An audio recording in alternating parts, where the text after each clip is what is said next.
दोस्तों, स्वागत है आपका अपने YouTube channel motivational state speaker में। मैं मिस्टर सत्यन सिंह एक बार फिर से हाजिर हूँ आपके साथ एक नई जानकारी के साथ।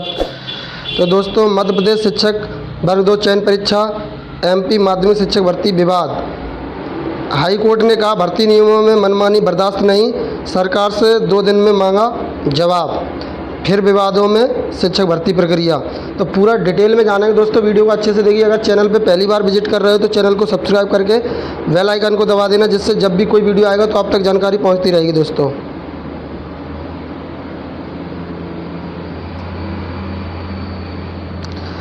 MP teacher recruitment controversy. Madhya Pradesh में शिक्षक भर्ती प्रक्रिया को लेकर बड़ा विवाद खड़ा हो गया है। ऑनलाइन आवेदन फॉर्म में सरकारी कर्मचारियों और अतिथि शिक्षकों के लिए विकल्पों की विसंगति के चलते कई अभ्यर्थी अपने वास्तविक विवरण दर्ज करने से वंचित रह गए हैं। इस मामले में हाईकोर्ट में याचिका दायर की गई है, जिसमें गुरुवार 20 फरवरी को तत्काल सुनवाई हुई। सुबह 11 बजे चीफ जस्टिस से इस मामले पर विशेष अनुमति लेकर इसे दोपहर 2:30 बजे सुनवाई के लिए सूचीबद्ध किया गया। जस्टिस विशाल मिश्रा की एकल पीठ ने मामले को गंभीर मानते हुए राज्य सरकार को 2 दिन के भीतर जवाब दाखिल करने का निर्देश दिया। क्या है मामला? मध्य प्रदेश स्कूल शिक्षा विभाग द्वारा हाल ही में शिक्षक भर्ती के लिए ऑनलाइन आवेदन प्रक्रिया शुरू की गई है, लेकिन आवेदन पोर्टल पर केवल 2 विकल्प दिए गए हैं, सरकारी कर्मचारी और अतिथि शिक्षक। समस्या यह है कि दोनों विकल्पों को एक साथ नहीं चुना जा सकता। ऐसे में वे उम्मीदवार जो सरकारी कर्मचारी भी हैं और अतिथि शिक्षक के रूप में भी अनुभव रखते हैं, अपने वास्तविक विवरण दर्ज नहीं कर पा रहे हैं। हजारों उम्मीदवार प्रभावित। प्रत्येक सरकारी कर्मचारी को भर्ती प्रक्रिया में अपने रोजगार की जानकारी देना अनिवार्य होता है, लेकिन इस बार पोर्टल पर ऐसा करने की अनुमति नहीं दी गई है। यह शर्त पूरी तरह से असंवैधानिक और नियमों के विरुद्ध है। इससे हजारों उम्मीदवार प्रभावित हो रहे हैं।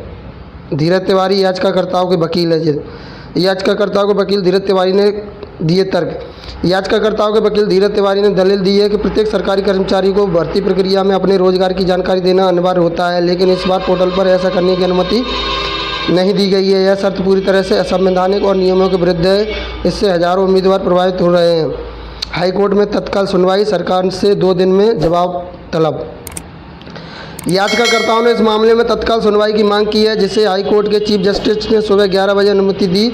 इसके बाद दोपहर 2:30 बजे जस्टिस विशाल मिश्रा की एकल पीठ मामले में सुनवाई की।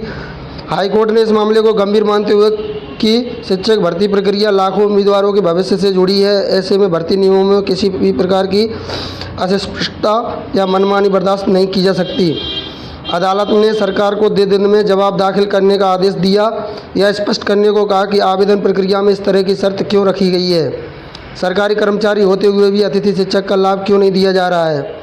क्या यह भर्ती नियमों और समान अवसर के संवैधानिक अधिकार का उल्लंघन नहीं है? याचिकाकर्ताओं का पक्ष।